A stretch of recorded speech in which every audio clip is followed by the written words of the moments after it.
Also, I know basically nothing about this book. Again, also know nothing about this. I think that's gonna be a common theme here. Tell me that doesn't sound like so much fun. Of course I have that pre-ordered too. Straight into my veins. I am obsessed, and I read that in one sitting, and I can't stop thinking about it. Unfortunately, I think I find any reason to cry. Clearly, I have a problem, but that's besides the point. Hi guys, today we're gonna be doing a mid-year book tag. I haven't done a bookish video in a while. I thought, why not? It's July, it's almost August. We might as well do a little bookish update since I haven't been doing any reading vlogs. Let's see. I saw Sarah Crowley do this and I took her questions and I'll be answering those. Question number 1, best book you've read in 2025.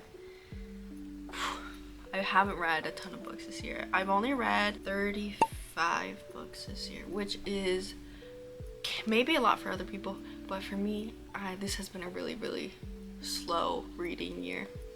But I think the best book I've read this year, okay, I'm gonna do fantasy and I'm going to do romance. Fantasy, I know some people are probably gonna hate this, but I'm gonna say Onyx Storm because I just love that series with all my heart. And for romance, I'm gonna say Yours Truly by Abby Jimenez because that book gave perfect examples of social anxiety and anxiety just in general. Question number 2, the best sequel you've read so far this year.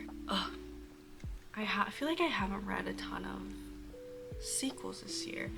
The only sequels I've read this year are Wildfire, Rebel Witch, Enchantra, It's Not Summer Without You, Kingdom of Flesh and Blood, Curse Carved in Bone. I think I'm gonna have to say Rebel Witch. I think Rebel Witch was so incredibly good. I love that duology, and if you haven't read it, I think it's time. Especially fall's coming up. Come on now. Question number 3, new release you haven't read yet but want to. I can show you. I actually have a couple, and when I say a couple, I mean too many. I have 4 right in front of me to show you. The first one being The Night and the Moth by Rachel Gillig. If you don't know who Rachel Gillig is, she wrote One Dark Window and The Shepherd's Daughter. What the fuck? One Dark Window and Two Twisted Crowns, and those books were so good. I loved that duology. Now I'm assuming I'm gonna like this one because everyone that I've talked to who has read this has said that it's either just as good as One Dark Window or One Dark Window is slightly better than this book. So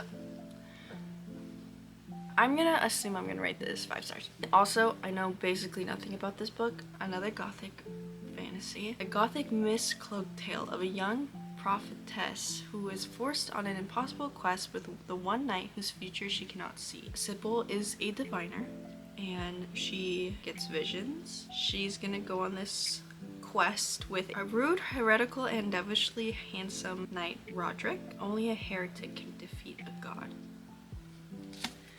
I don't know, but this sounds good. Also, look at these end papers. Beautiful. Oh my gosh. Silver Elites. Again, also know nothing about this. I just know that I saw a YouTuber add this to her TBR, and she was talking about how this is very dystopian and all psychic powers, and there's like, and she's like the most powerful of all the like mods there are. I have no idea, but I'll just read you a little. Psychic gifts are a death sentence, and there are rules to survival. Trust no one, lie to everyone, and whatever you do, don't fall for your greatest enemy. Ren Darlington has spent her whole life in hiding, honing her psychic abilities and aiding the rebel uprising in small ways.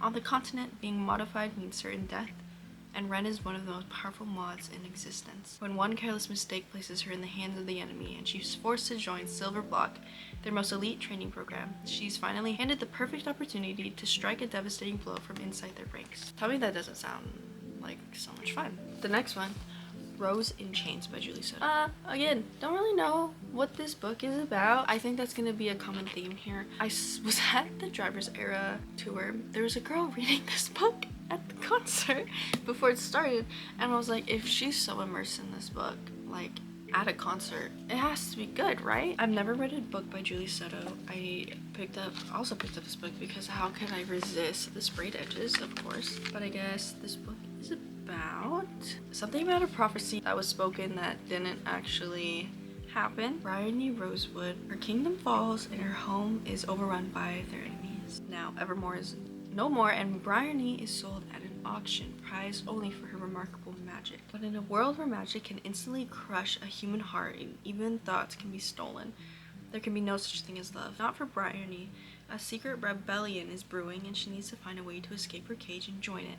Yet despite the horror of her new world and the role she must learn to play within, all is lost. Help and hope may yet arise in the most unlikely of places. Well, now that we both know what this book is about, that sounds great. Also, my coworker read this book and she rated it 5 stars. So, and we have very similar book tastes, so I trust.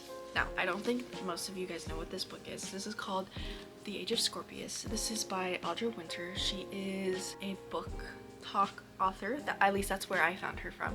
She's been working on this project for years upon years. She started when she was, I think, a teenager or in middle school, and she's just perfect. Like, she has refined this over the years. If you like zodiac signs, this is it. Welcome to Guardian, a world where one zodiac sign determines their magic fate and social status. When she read that snippet right there, that is essentially what got me. Especially because I don't know much about zodiac signs, but they do like intrigue me, and I think this is perfect. Oh, she gave me this bookmark. Stunning. The end paper. Beautiful. Also, the naked hardcover. I know what book I'm gonna be moving up in my TBR. So look at these chapter pages. Are you kidding me? Question number 4. Most anticipated release for the second half of the year. I have some pre-ordered on Amazon. I have the second book to The Games Gods Play, which is a Hades romance, not with Persephone though. The second book is called Things Gods Break, and the end papers on this thing look insane. When this book comes out, I'm definitely gonna have to reread the first one because I haven't read that book in so long, and I fear I'm not gonna remember anything. So another one that I am very much looking forward to is Alex Astor's Lightlark series. She's coming out with a novella for Oro and Grimm, and I have that pre-ordered. And then Crown Tide, which is the 4th book in this series, comes out December 2nd, and of course I have that pre-ordered too. Question number 5 is biggest surprise. I think I'm gonna say my biggest surprise was DNFing the Red Queen series, because I was really enjoying the first 2 or 3 books, or whatever book is the King's Cage. I ended up DNFing it because it just like became so boring, and I really like I was like 200 pages in, I was like, I don't really understand what's going on, like there's nothing really happening, and so I just kind of like gave up. But I really didn't think I was going to. I was really enjoying it, so I think that would be my biggest surprise. I was surprised I didn't like, or like didn't love as much as other people did, is When the Moon Hatched. One, I guessed everything that happened, which, I mean, it's fine. Like, I don't like write a book off of if I guess what's gonna happen. But I didn't like the writing, which I know a lot of people really love the writing, but I did. It was just so lyrical and like over descriptive, and like when you're talking about like, it's like if I talk about this blanket, I'm talking about like the fabric. It says soft as swan feathers drifting in the wind. Like 500, 600 pages that really could have been like 300. Plot wise, I thought I was gonna really like it. I'm not saying I didn't like it, I'm not saying I didn't love it, but I fear it might have been executed just a smidge better. But I know a lot of people love it, so I'm not like hating on it, because I did rate it like a 3.75, and I will be reading the next one because I have to. Favorite author, debut or new to you? Ooh, I think I'm gonna say Abby Jimenez because she is new to me this year. I just started dabbling in romance, and I feel like I've enjoyed every Abby Jimenez book that I've read. I've read Part of Your World, Yours Truly, and Just for the Summer, and I loved all of them. So, newest fictional crush. I have a few, actually. If you haven't read Shield of Sparrows, you have to. It gives like The Witcher vibes, and I've been in love with The Witcher, Mr. Henry Cavill, since the show came out. And I am very upset that he's no longer gonna be The Witcher, but whatever, that's another story. Shield of Sparrows was so good. I knew I was gonna like it, but I didn't realize I was gonna like it that much. I need Guardian straight into my veins. But romance-wise, I just read From Lukov with Love, and I really didn't know if I was gonna love it because I've never read a figure skating duo romance.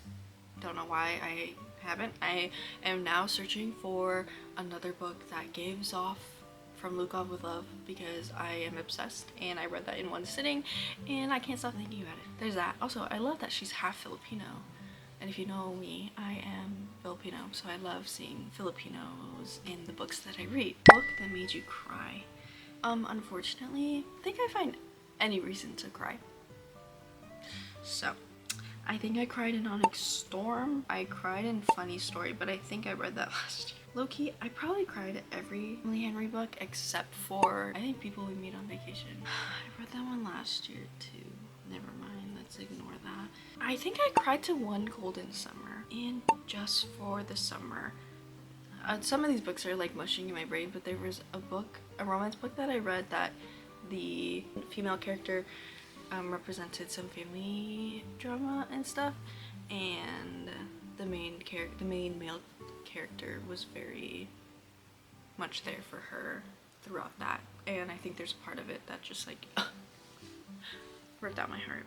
Books that made you happy. All the books I read this year made me happy, except for the ones that kind of sucked. I really loved From Lukov with Love. That book, I was like smiling and laughing while reading that book because they were just so mean to each other.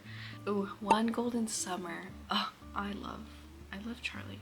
I hope that's his name. I'm like, books are all jumbled up in my brain. Part of Your World is really cute. I really liked reading that. The most beautiful book you've bought this year or received. I am gonna say this one just because the end papers are beautiful and the naked hardcover is stunning and I can't get over it, and I need to read this book probably after I read the Six of Crows duology. So what books do you need to read by the end of this year? Probably too many. Everything that's in this cart I really need to read, or I really want to read, and I just haven't been like really going through my TBR like I should be. I do really want to get into the An Ember in the Ashes series. I've heard so many good things about this book series. I work at a hospital and I was talking to one of my nurses, and she was telling me that this is one of her favorite series and she's almost done with it and she's so sad, and so I really want to read this. If you don't know what this book is about, Leia is a slave, Elias is a soldier. Leia and her family do not challenge the Empire, but when Leia's brother is arrested for treason, she's forced to make a decision. In exchange for help from rebels who promise to rescue her brother, she will risk her life to spy for them from within the Empire's greatest military academy. There, Leia meets Elias, the school's finest soldier, and secretly its most unwilling. He and Leia will soon realize that their destinies are intertwined and that their choices will change the fate of the Empire. Please, take all my money. Take all my money. I have the first two in the UK covers because I didn't like the American versions, but now that these ones came out, I need all of them. Clearly, I have a problem, but that's besides the point. How many 5-star reads this year? Let me count. I have 8 5-stars, which out of 35, I think that's a lot, because if you saw my previous years, there's like maybe like I can count on one hand. This year has been actually a really great reading year for like rating wise. Most of the books that I've read have either been a 3.75 or above, so I would say I'm choosing some pretty good books to read. What books do you want to reread this year? There's this book series by Melissa Blair, and the first book is called A Broken Blade. It's the Halfling Saga, and the final book came out this year, and I still haven't read it, even though I love this series. I just want to reread. I think I've reread the first one. I just want to reread it so I can really like get the closure that I need in that series. It's just like I haven't read that like those books in so long that I just want to make sure I'm ready for the final book. A book you enjoyed with mixed reviews. I forgot who it's by. Unsteady by Peyton Corinne. I just like found her book after reading From Lukov with Love, and I just saw so many great reviews on it. Like it was either like a 4 or 5 star or like 1 or 2. So I picked it up because I was really in need of like another like ice skating, maybe hockey romance, and that's like there were so many great reviews on it, and I read it and I rated it like I rated it 2.75 because I can see how other people might like it, but I really didn't. The female main character pissed me off the whole time.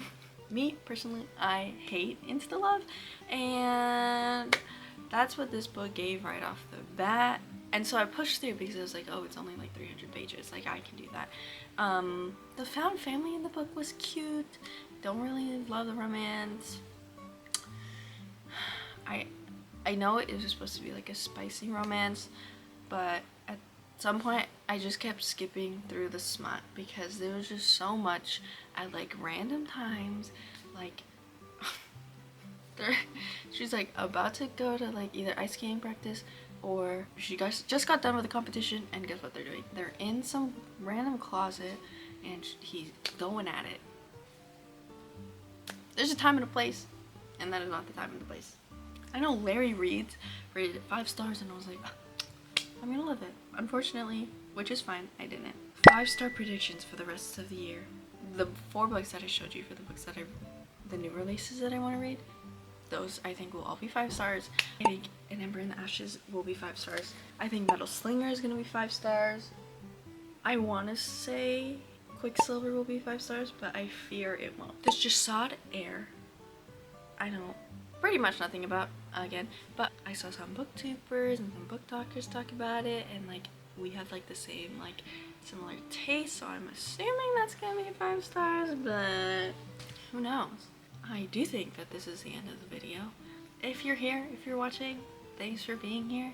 I'm hoping that I'm going to be posting more. I really do want to post more just because I just love to yap.